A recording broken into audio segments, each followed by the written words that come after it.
नमस्कार दोस्तों, स्वागत है आपका मेरे चैनल पे। दोस्तों, जैसा कि हम जानते हैं कि इंडियन एयरफोर्स के लिए तेजस MK2 के ऊपर भी काम चल रहा है, 5th generation fighter aircraft AMCA के ऊपर भी काम चल रहा है। लेकिन एक्चुअल में जब तेजस MK2 की बात होती है तो ये कहा जाता है कि यह इसी साल के अंत तक आएगा या अगले साल के शुरुआत में आएगा। इसकी फर्स्ट फ्लाइट उसके बाद में होगी, पहले टैक्सी ट्रायल होंगे। तो आपको बताना चाहूँगा कि तेजस MK2 के ऊपर काम शुरू हो चुका है और एक्चुअली एयरक्राफ्ट बनना कब शुरू होगा इसके ऊपर भी बात करेंगे। चलिए दोस्तों, शुरू करते हैं।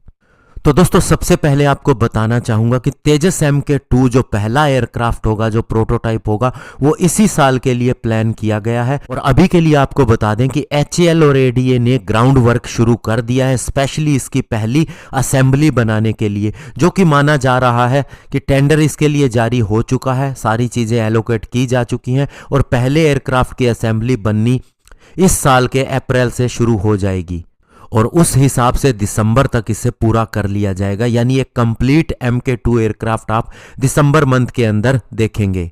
और इस एयरक्राफ्ट को बनाने के लिए बहुत से कंपोनेंट और क्रिटिकल सिस्टम्स की जरूरत है, जो दोस्तों मार्च मंथ के अंदर ही आना शुरू हो जाएंगे। और उसके बाद जो मेन चीज होती है किसी भी एयरक्राफ्ट के अंदर, वो होती है उसकी असेंबली के लिए। अगर हम बात करें इसकी रियर फ्यूसिलेज और मिड फ्यूसिलेज, जो दोस्तों इसका पार्ट होता है बीच का और पीछे का, वो भी अप्रैल मंथ के अंदर तैयार होके आना शुरू हो जाएगा।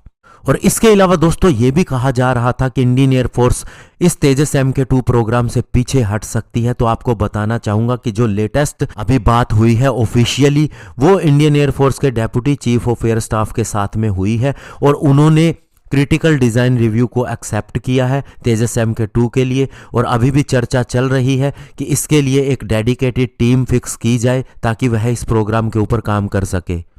और इसकी पहली फ्लाइट 2023 के लिए रखी गई है। लेकिन दोस्तों प्रयास ये है कि HAL चाहती है तेजस MK2 का जो पहला एयरक्राफ्ट होगा उसे डिस्प्ले के लिए रखा जाए डायरेक्टली एरो इंडिया 2023 के अंदर। यानी कि दोस्तों एरो इंडिया के अंदर अगर इसे रखने की तैयारी है तो फर्स्ट फ्लाइट इसकी उसके बाद में होगी।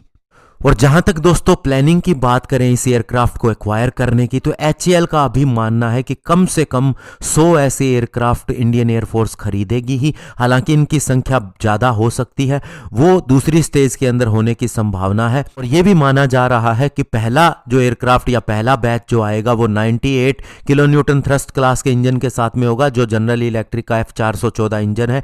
लेकिन आगे के जो एयरक्राफ्ट होंगे, जो दूसरा ऑर्डर होगा, वो 110 किलोन्यूटन थ्रस्ट के इंजन के साथ में भी आ सकता है, जिससे इंडिया बनाने की इच्छा रखता है, चाहे वह जॉइंटली डेवलप करे या लोकली किसी से बाहरी मदद लेके डेवलप करे। तो ऐसे में दोस्तों आप जल्द देखेंगे कि तेजस MK2 भी हमारे सामने होगा और इंडियन एयरफोर्स इसे टेस्ट कर रही भी होगी और इसका ऑर्डर भी दिया जाएगा, जैसे तेजस MK1A का दिया गया है। धन्यवाद, जय हिंद।